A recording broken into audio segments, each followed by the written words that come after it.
안녕하세요. 행복사제입니다. 삶은 선택의 연속입니다.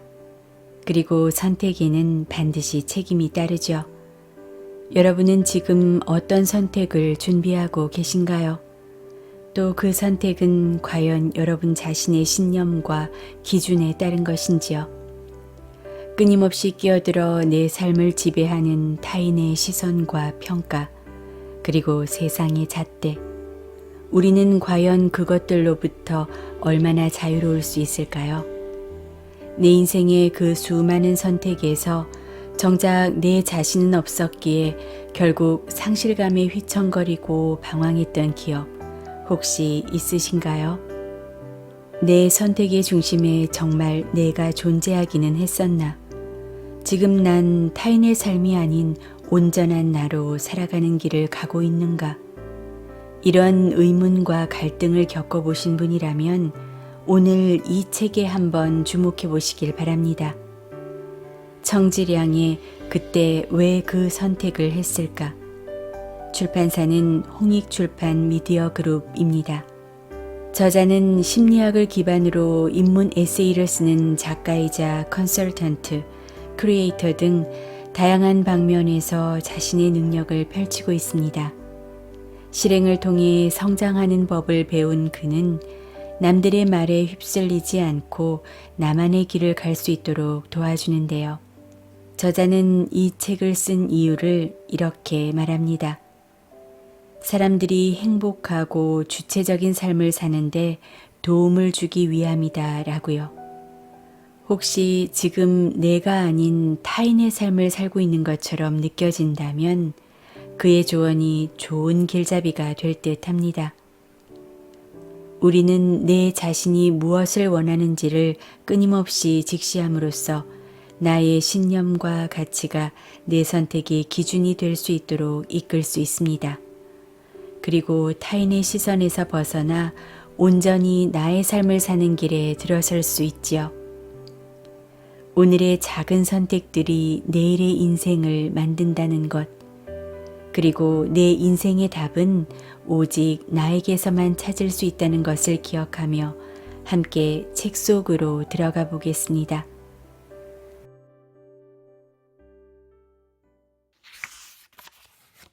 우리는 세월에 맞서 싸우며 살아가다가 언젠가부터 자기 자신을 잃어버리고 막연함에 떨며 상실감을 느낀다. 상실과 방황은 누구든 피할 수 없는 문제다. 사람들은 자신의 상실감이 돈이나 권력, 일, 인간관계 같은 것들과 연관이 있다고 생각하지만 사실 그런 것들은 아무 상관이 없다. 우리는 자신의 문제가 언제 어디서 시작되었는지 모르기 때문에 남의 인생을 대신 살다가 어느 날 문득 상실감에서 벗어나지 못한다. 자기 자신의 삶을 살아야만 가치를 발견하고 창출할 수 있으며 자기만의 탁월함을 꽃피울 수 있다는 사실을 기억하자. 그렇지 않으면 아무리 열심히 노력해도 자신의 삶은 없이 상실감으로 점철된 일상을 살아갈 수밖에 없다. 나는 독자 여러분이 진정한 자아의식을 찾는 데 도움을 주기 위해 이 책을 썼다. 모든 답은 여러분에게 달려 있음을 기억하기 바란다. 새로운 삶을 원하는가? 아니면 그럭저럭 살고 싶은가? 변화하지 않으면 고되고 고통스럽고 힘겨운 나날이 기다리고 있을 뿐이다. 오늘의 내가 내일의 나를 결정한다. 무엇을 위해 살고 있는가? 어느 날 세 사람이 동시에 낭떠러지 앞에 도착했다. 이들은 모두 외나무 다리를 건너 맞은편 계곡으로 넘어가려고 했다. 하지만 깎아지른 듯한 낭떠러지 아래로 강물이 세차게 흐르고 있어 자칫 떨어지기라도 하면 이승을 하직하는 시간이 기다리고 있을 것 같았다. 게다가 외나무 다리는 한 번에 한 명밖에 건널 수 없어 그들은 누가 먼저 건널지 어떻게 건널지 망설였다. 이때 네 번째 사람이 낭떠러지 앞으로 오더니 아무도 다리를 건너지 않는 광경을 보고 의아한 듯이 물었다. 여기서 뭐 하세요? 그러자 세 사람이 동시에 대답했다. 건너편 계곡으로 건너가려고요. 이에 네 번째 사람이 고개를 갸웃거리며 물었다. 건너편 계곡에는 왜 가려고 하죠? 거기 가서 뭐 하려고요? 먼저 와 있던 세 사람은 뚱딴지 같은 말만 늘어놓는 그를 이해할 수 없다는 듯 바라보다가 그 중에 한 사람이 이렇게 말했다. 저 계곡으로 가면 더 나은 인생이 있다는 걸 모르세요? 이 말에 이어서 첫 번째 사람이 말했다. 나는 저기로 건너가서 의사가 될 겁니다. 아버지가 의사인데 항상 주위 사람들의 존경을 받고 있는 분이라 우리 집안의 자랑입니다. 내가 어릴 때부터 아버지는 나에게 어른이 되면 의사가 되라고 말씀하셨습니다. 그래서 나도 훌륭한 의사가 되어 의미 있는 삶을 살려고 합니다.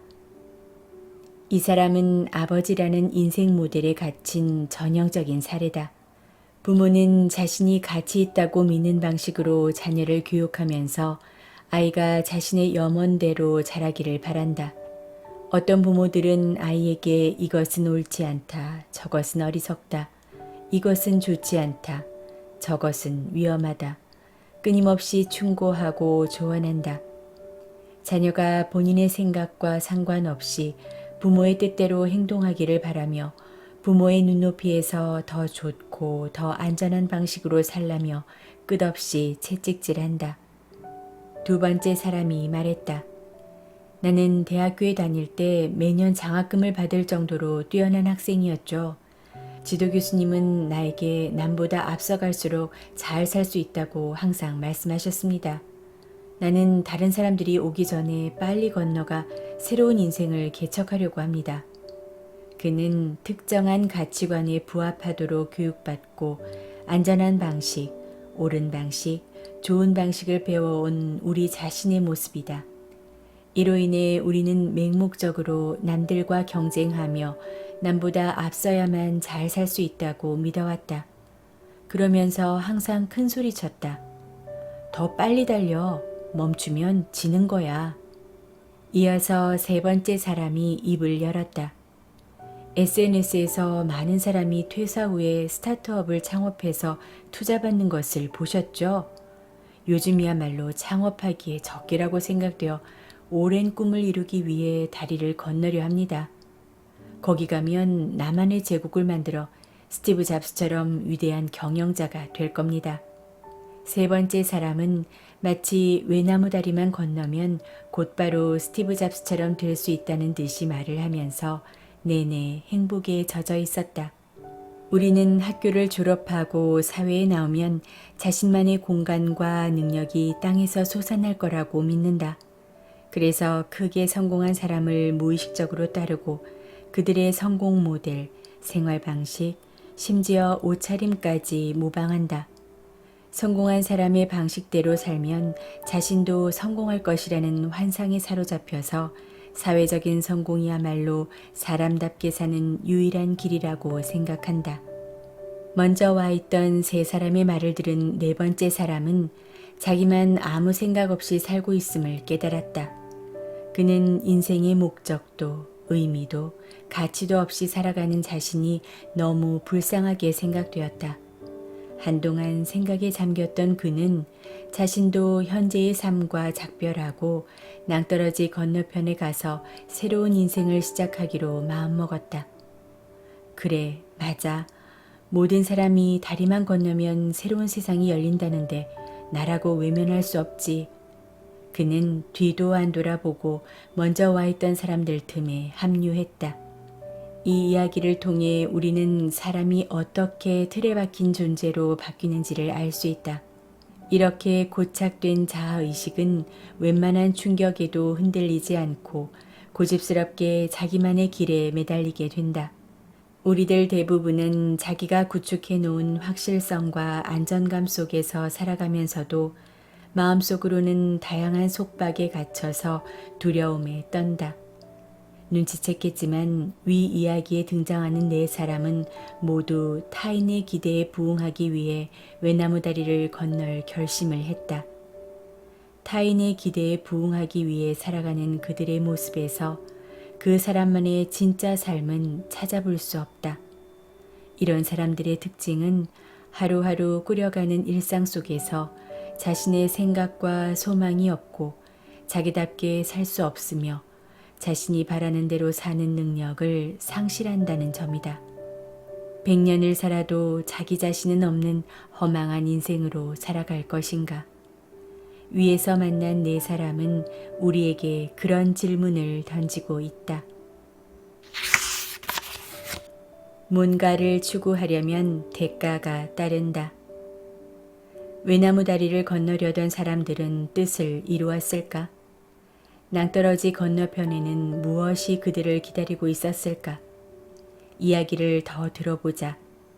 맨 먼저 외나무 다리를 건넌 사람은 남보다 앞서가야 잘 살 수 있다고 했던 두 번째 사람이었다. 그는 평소의 소신대로 맨 앞에 섰지만 너무 성급히 건너려다 몇 발짝 못 가 발을 헛디뎠고 가까스로 중심을 잡으면서 끔찍한 사고는 면할 수 있었다. 나머지 사람들이 힘을 모아 외나무 다리에서 오도 가도 못하며 매달린 두 번째 사람을 끌어올렸다. 깎아지른 벼랑 아래 펼쳐진 죽음의 문턱까지 갔다 돌아온 두 번째 사람은 바닥에 털썩 주저앉았다. 그는 남보다 앞서가야 잘 살기는커녕 앞서려다 죽을 수도 있음을 깨달았다. 한동안 어떻게 해야 할지 몰라 망설이던 그는 다리를 건너겠다는 맹목적인 목표를 포기하고 그냥 이곳에서 평범하지만 편안한 삶을 살기로 결심했다. 그는 이 일을 계기로 남보다 앞설수록 우월한 위치에 오른다는 생존 법칙이 통하지 않는 것을 알게 되었다. 인생이 그렇게 쉬운 것이라면 왜 실패자가 나오고 절망에 발이 묶이는 사람이 나오겠는가? 우리가 무엇인가를 추구할 때는 반드시 대가를 치러야 한다. 대가는 무섭다. 우리가 온 마음으로 지켜온 가치관도 한순간에 무너져 버릴 수 있고 기대감으로 부풀었던 인생이 굴욕적인 좌절을 겪으며 돌연 모래알이 될 수도 있다. 그렇게 되면 이제부터 어떻게 해야 좋을지 누구의 말을 믿어야 할지 모른 채 출발점에서 한 발짝도 움직이지 못하고 그냥저냥 살아갈 수밖에 없다. 다리를 건너가 훌륭한 의사가 되겠다던 첫 번째 사람은 두 번째 사람에게 벌어진 일에 너무 놀라 외나무 다리만 봐도 두려움이 밀려오고 마음이 크게 흔들렸다. 하지만 아버지의 간곡한 당부를 생각하면서 최선을 다해보기로 했다. 그렇게 첫 번째 사람도 외나무 다리에 올라섰고 흔들흔들 휘청거리면서도 다행히 다리를 잘 건넜다. 하지만 막상 다리를 건넌 후에 주위를 둘러보던 그는 어안이 벙벙했다. 그곳은 자신이 상상했던 풍경이 아니었다. 적박한 땅에 드문드문 솟아난 잡초들이 먼저 눈에 띄었고 또 다른 낭떠러지와 외나무 다리가 기다리고 있었다. 너무 기가 막혔다.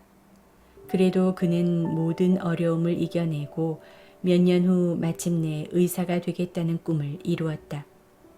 숱한 우여곡절이 있었지만 참고 견뎌냈더니 어릴 때부터의 소원을 간신히 이룰 수 있었다.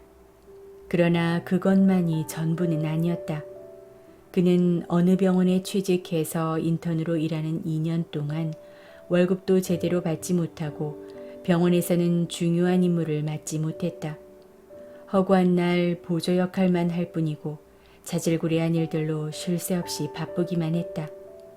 굳건한 의지로 아버지와의 약속을 지켰지만 눈앞에 펼쳐진 것은 아름다운 미래가 아니라 끝없이 이어진 외나무 다리뿐이었다. 그는 너무도 막막하고 암담해서 어떻게 해야 할지 모른 채 하루하루를 보내고 있었다. 창업을 하겠다던 세 번째 사람은 다행히 외나무 다리를 훌쩍 건너간 후에 그 뒤로 이어진 외나무 다리 여러 개를 연달아 건넜다. 그는 연이어 투자자들을 만나 자신의 프로젝트를 설명했다. 하지만 투자자들은 그에게 훌륭한 팀이 없다거나 프로젝트의 핵심 경쟁력이 없다는 이유로 번번이 투자를 거절했다. 그럼에도 그는 포기하지 않고 묵묵히 자신의 길을 갔고 2년 후에 마침내 투자자를 만나 얼마간의 성과를 거두었다. 하지만 그의 앞길에는 여전히 많은 외나무 다리들이 끊임없이 나타났다. 그럴 때마다 도대체 얼마나 많은 다리를 더 건너야 자신이 꿈꿨던 삶이 펼쳐지는지 궁금했다. 그는 이제 자기 마음대로 할 수 있는 일은 아무것도 없는 신세였다. 투자자들이 채찍질을 하듯이 닥달하는 통에 전력을 다해 계속 일할 수밖에 없었다. 아름다운 삶을 누리고자 뒤늦게 외나무 다리를 찾았던 네 번째 사람도 용기를 내어 외나무 다리를 건넜다. 하지만 낭떠러지 건너편의 광경을 보자 자신이 속았다는 생각이 들었다. 이런 사기꾼들, 더 나은 인생은 개뿔. 여기는 외나무 다리만 잔뜩 이어지고 있는데 무슨 천국이 있다고 그래? 남의 얘기만 듣고 시간을 허비한 그는 앞으로 어떻게 해야 할지 생각이 나지 않았다. 원래의 자리에 돌아가도 새로운 세상이 있을 리 없고 외나무 다리를 계속 건너자니 화려한 삶이 펼쳐지는 땅이 나올 것 같지도 않았다. 우리는 살면서 이런 사람을 많이 본다. 이들은 언제나 미친 듯이 남의 뒷공무니만 따라다닌다. 누군가 식당을 오픈해서 큰 돈을 벌면 바로 비슷한 식당을 차리고 누군가 주식으로 돈을 벌었다 하면 황급히 주식시장을 기웃거린다. 하지만 막상 일을 시작해보면 뜻대로 풀리지 않는다는 걸 알게 된다. 자신의 모든 것을 거기에 걸었는데 이제 누구를 믿어야 할지 모르겠고 누구의 말이 사실인지 혼란스럽다. 우왕좌왕, 전전긍긍. 그들의 삶은 이런 표현으로도 부족한 방황으로 점철될 뿐이다. 이야기 속에 등장하는 네 사람은 생각이 외눈박이 물고기처럼 한 방향으로만 고착되어 있기에 아무리 열심히 살아도 반드시 좌절감을 겪게 되어 있다. 따라서 좌절을 털고 일어나려면 좌절이 어디서 어떻게 왔는지 반드시 이해해야 한다. 외나무 다리를 건너 명망 있는 의사가 되겠다던 사람은 의사라는 직업이 매우 자랑스러운 일일 뿐더러 의사만 되면 사람들의 존경을 받을 거라고 생각했다. 그러나 막상 의사가 되고 보니 이 직업이 매우 고생스러운 일의 연속임을 알게 되었다. 스타트업 창업을 꿈꾸는 사람은 사업을 시작만 하면 스티브 잡스나 마윈 같은 사람이 될 거라고 생각했다. 하지만 그는 지금 투자자들 눈치를 보느라 쉴 틈 없이 일하면서 무엇도 자기 마음대로 할 수 없는 처지가 되었다. 하지만 그는 지금 투자자들 눈치를 보느라 쉴 틈 없이 일하면서 무엇도 자기 마음대로 할 수 없는 처지가 되었다. 그런가 하면 남보다 앞서갈수록 잘 살 수 있다고 믿었던 사람은 외나무 다리 아래로 떨어져 죽을 뻔했다. 뭔가를 추구하면 좋은 성과를 거둘 거라 믿었지만 내딛는 발걸음마다 좌절뿐이었다. 만일 당신이 살면서 자주 좌절감을 느낀다면 이 사람들의 삶을 거울 삼아 자신을 돌아보기 바란다. 좌절감의 원인은 어쩌면 자신이 아닌 남의 삶을 추구하며 살아왔기 때문이 아닐까? 아니면 자기 것이 아닌 목표를 추구했기 때문일까? 결국 지금 그것에 따른 대가를 치르고 있는 것은 아닐까? 이쯤에서 한 가지 의문이 떠오른다. 우리가 무엇을 바라고 추구할 때 좌절감이 뒤따르는 이유는 무엇일까? 그 이유는 자신의 신념을 따르지 않고 남들이 정해놓은 삶의 규칙을 따르기 때문은 아닐까? 현실 세계는 모든 것이 불확실하다. 네 사람이 우여곡절 끝에 외나무 다리를 건넜어도 그것으로 끝이 아니라 또 다른 외나무 다리가 연달아 기다리고 있었다. 이것만 봐도 현실의 불확실성을 확실하게 알 수 있다. 남들이 좋다고 규정해 놓은 것들은 그들에게 속한 것일 뿐 당신의 이야기는 아니다. 어떤 사람이 엄청난 성공을 거두어 만인의 부러움을 받는다면 그것은 그냥 그 사람의 이야기일 뿐이다. 앞의 외나무 다리와 네 사람이 얽힌 이야기는 우리에게 자기만의 스토리를 만들어내는 삶이 진짜 성공하는 것임을 말해준다. 오늘 낭독은 여기까지입니다. 자신의 기준과 가치관으로 자신의 스토리를 만들어내는 진짜 성공하는 삶을 향해 한 발짝 더 내딛는 오늘 하루가 되었으면 좋겠습니다. 오늘도 함께 해주셔서 감사합니다. 행복한 하루 보내세요.